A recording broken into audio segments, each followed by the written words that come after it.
యోహాను వ్రాసిన మొదటి పత్రిక 2వ అధ్యాయము. నా చిన్నపిల్లలారా, మీరు పాపము చేయకుండుటకై ఈ సంగతులు మీకు వ్రాయుచున్నాను. ఎవడైనను పాపము చేసిన ఎడల నీతిమంతుడైన యేసుక్రీస్తు అను ఉత్తరవాది తండ్రి యొద్ద మనకున్నాడు. ఆయనే మన పాపములకు శాంతికరమై ఉన్నాడు. మన పాపములకు మాత్రమే కాదు, సర్వలోకమునకు శాంతికరమై ఉన్నాడు. మనం ఆయన ఆజ్ఞలను గైకొనిన ఎడల దీని వలన ఆయనను ఎరిగియున్నామని తెలుసుకొందుము. ఆయనను ఎరిగియున్నామని చెప్పుకొనుచు ఆయన ఆజ్ఞలను గైకొనని వాడు అబద్ధికుడు, వానిలో సత్యము లేదు. ఆయన వాక్యము ఎవడు గైకొనునో వానిలో దేవుని ప్రేమ నిజముగా పరిపూర్ణమాయెను. ఆయన యందు నిలిచియున్నవాడనని చెప్పుకొనువాడు ఆయన ఎలాగు నడుచుకొనునో అలాగే తన్ను నడుచుకొన బద్ధుడై ఉన్నాడు.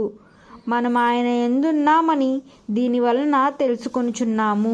ప్రియులారా, మొదటి నుండి మీకున్న పూర్వపు ఆజ్ఞనే గాని కొత్త ఆజ్ఞను నేను మీకు వ్రాయటలేదు. ఈ పూర్వపు ఆజ్ఞ మీరు వినిన వాక్యమే, మరియు కొత్త ఆజ్ఞ మీకు వ్రాయిచున్నాను. చీకటి గతించుచున్నది, సత్యమైన వెలుగు ఇప్పుడు ప్రకాశించుచున్నది గనుక అది ఆయన యందును మీ యందును సత్యమే.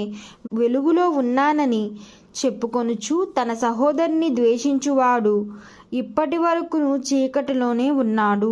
తన సహోదరుని ప్రేమించువాడు వెలుగులో ఉన్నవాడు, అతని యందు అభ్యంతర కారణమైనదేదియూ లేదు.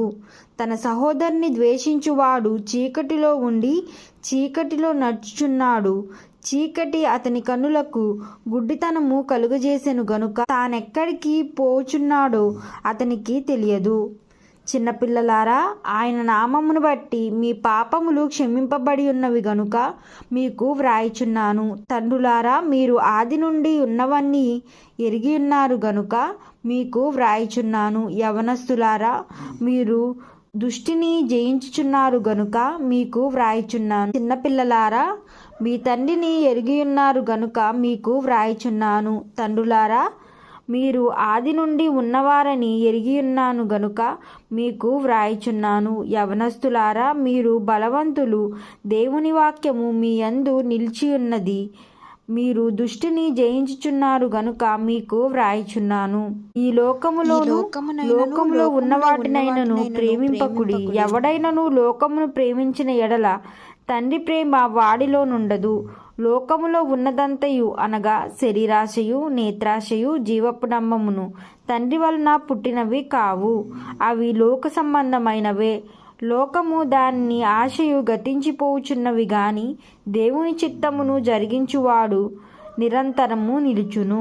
చిన్నపిల్లలారా, ఇది కడవరి గడియయు, క్రీస్తు విరోధి వచ్చునని వింటిది గదా.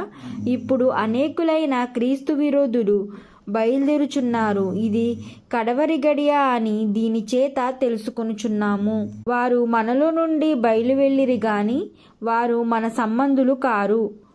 వారు మన సంబంధులైతే మనతో కూడా నిలిచియుందురు. అయితే వారందరూ మన సంబంధులు కారని ప్రత్యక్షపరచబడినట్లు వారు బయలువెళ్ళిరి. అయితే మీరు పరిశుద్ధుని వలన అభిషేకం పొందిన వారు గనుక సమస్తమును ఎరిగియుందురు.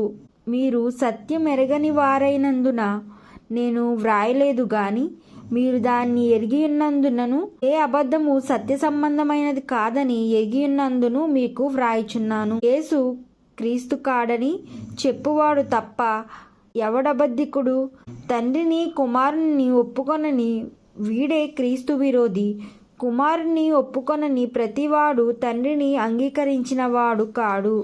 కుమారుని ఒప్పుకొనువాడు తండ్రిని అంగీకరించువాడు. అయితే మీరు మొదటి నుండి దేన్ని వింటిరో అది మీలో నిలవనీయుడి. మీరు మొదటి నుండి విన్నది మీలో నిలిచిన ఎడల మీరు కూడా కుమారుని యందును తండ్రి యందును నిలుతురు. నిత్యజీవమును అనుగ్రహించునన్నదే ఆయన తానే మనకు చేసిన వాగ్దానము. మిమ్మును మోసపరచు వారిని బట్టి ఈ సంగతులు మీకు వ్రాయిచున్నాను. అయితే ఆయన వలన మీరు పొందియున్న అభిషేకము మీలో నిలిచియున్నది గనుక ఎవ్వడునూ మీకు బోధింపనక్కరలేదు. ఆయన ఇచ్చిన అభిషేకము సత్యమే గాని అబద్ధము కాదు. అది అన్నిటిని గూర్చి మీకు బోధించుచున్న ప్రకారముగాను ఆయన మీకు బోధించుచున్న ప్రకారముగాను ఆయనలో మీరు నిలిచి ఉన్నారు. కాబట్టి చిన్నపిల్లలారా, ఆయన ప్రత్యక్షమగునప్పుడు ఆయన రాకడయందు మనము ఆయన ఎదుట సిగ్గుపడక ధైర్యము కలుగునట్లు మీరు ఆయన యందు నిలిచియుండుడి. ఆయన నీతిమంతుడని మీరు ఎరిగి ఉన్న ఎడల నీతిని జరిగించు ప్రతివాడును ఆయన మూలముగా పుట్టియున్నాడని ఎరుగుదుము. ఆమేన్.